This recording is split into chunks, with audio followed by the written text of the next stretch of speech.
Hey yo, so you ever get like junk mail? Like why throw it away when you can stick it in your smoker? So just the next time you get junk mail, I mean some people are like, go out and buy some burlap. It's really expensive and it burns real good, but it's expensive. Just take paper, stick it in there. Then once you get the paper going good, grab a handful of anything that burns around your house, like pine needles or corn stalks or grass or anything else. Jam it in there, pop the lid on, puff it a couple of times until smoke comes out. You got yourself a smoker. Smoker fuel. It's cheap, it's easy, don't make it harder than it needs to be. Also, sugar water. So, like, just some people measure it. I mean, I guess I kind of do too. I go about halfway up, and a lot of times what you'll do is you want to use like warm water to be able to dissolve it really good. You know what else? You know where else you can get nice warm water is your garden hose. My garden hose has been out here cooking all morning.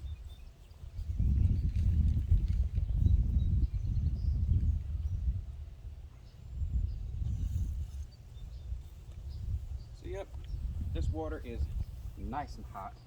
So it's just raring to go. So get your nice hot water.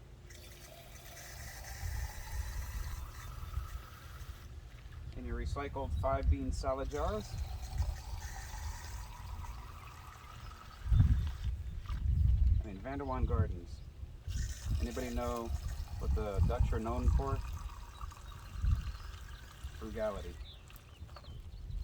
This bucket, somebody was throwing away this perfectly good bucket. I mean, yeah, it's got holes all through it, but I mean, you could make a chair out of it. You could make a pot out of it. I mean, heck, if I was gonna plant some hot pepper seeds in there, first thing I'd do is cut holes in the bottom for drainage. Somebody went and threw it away.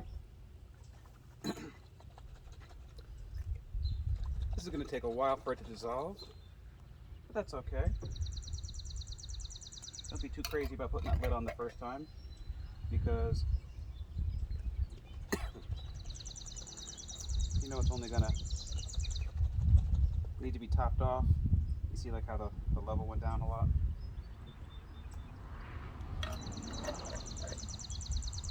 Use your hand to cover the holes. Shake, shake, shake, shake, shake, shake, shake.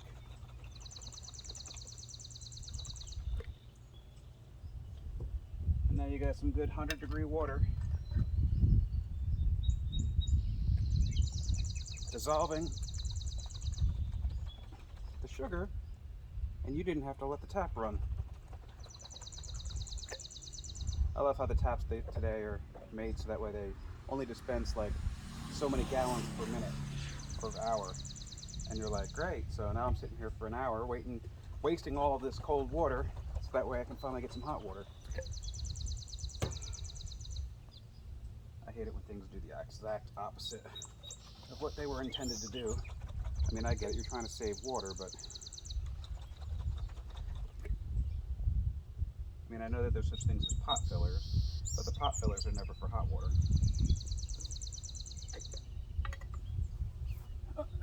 But then they say, well, you got the instant on hot water. And I guess that's fine. We'll all have 2 hot water heaters in every house.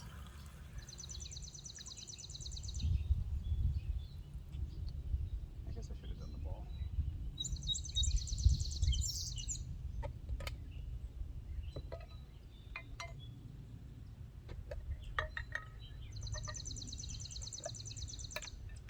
Look at all you ants.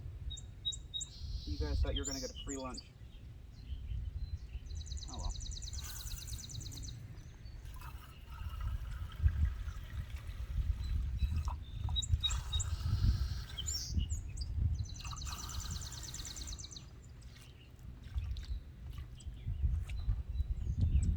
Now we just let this stuff sit until it's all nice and clear. And we're good to go. And that, my friends. There's a good old Vanderwan garden tip. Oh, and by the way, do all this stuff outside. That way anything that's wasted, spilt, will still go to feed something. And one last thing about conservation, keep an eye on what you're throwing away. If you're throwing away cans and cans of garbage, what are you throwing away? You're throwing away paper? Paper could be used for so many things. All these beds here, all of these beds were lined with newspaper, cardboard, and junk mail. So that's my weed block. So try not to throw stuff away. All my food scraps, they either go into a compost bin or into my worm bin for vermicomposting, or they go into the garden here. I mean, one way or the other, it's all just getting decomposed. Plastic milk jugs, don't throw those away. Glass bottles, don't throw those away. You never know when you're going to need a glass bottle for honey. So, or pots from the nursery. You know, you'll see that there's a whole bunch of pots here in this thing. When you're seeding up things next year, you're going to need those pots. Instead of buying them from Amazon, you'll have an awesome supply of various sized pots. Heck, if you grow the same stuff every year, you can label the pot instead of having to put a tag in there every time.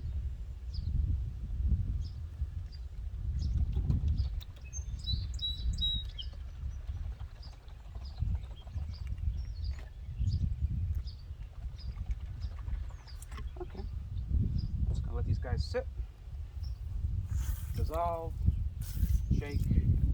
I'll give them to the bees. Oh yeah, here's another fun thing for the project.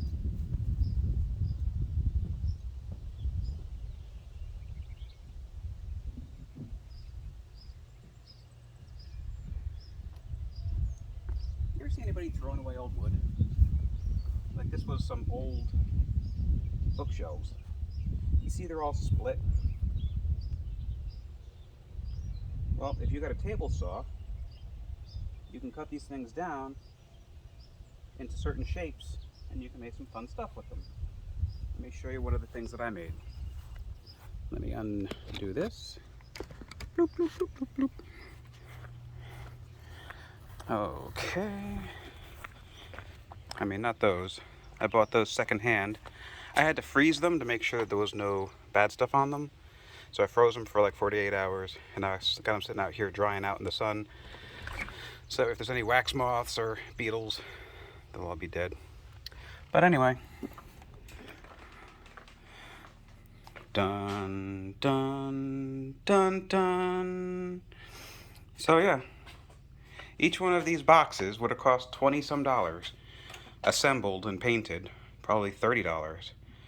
So there's 1, 2, 3, 4, 5, 6, 7 boxes of either brood or supers. These little 3-inch ones that I made, they can either be top covers, or what I can do is I can, there's a guy named David Burns, has something called Winter Be Kind. And what he does is he puts insulation, like a 1-inch thick piece of insulation, and then he pours a mixture of sugar and honey be healthy, and a little bit of water in here to make a candy. So he makes a candy board. So the bees go up there and eat all winter long, and then he just checks on that several times during the year, because especially in the fall, rather in the spring, March around here, it got nice and then cold, nice and then cold, nice and then cold. So the bees are like, okay, so should we start eating our reserves to make room for brood? And then we go out and forage, and then it gets so cold that they got to go back into their cluster again. And well, they're not, they run out of food that way. So I just, I keep on feeding them. My plan is to keep feeding them, but you can't feed them liquid in the freezing temperatures. So you got to feed them a candy board. So yeah, so think about it. My main goal is to keep these bees alive till next year, and hopefully keep them going. So I make nearly all my own stuff. So like there's a bottom board, got some primer on there, had some leftover exterior paint. Like I didn't buy anything for this entire thing except for maybe the staples and the fasteners, you know. Just used a nail gun, ka-chunk, ka-chunk, ka-chunk, nothing fancy. And the bees haven't complained yet. So anyway, so yeah, bee boxes. Make them yourself. Save yourself hundreds of dollars.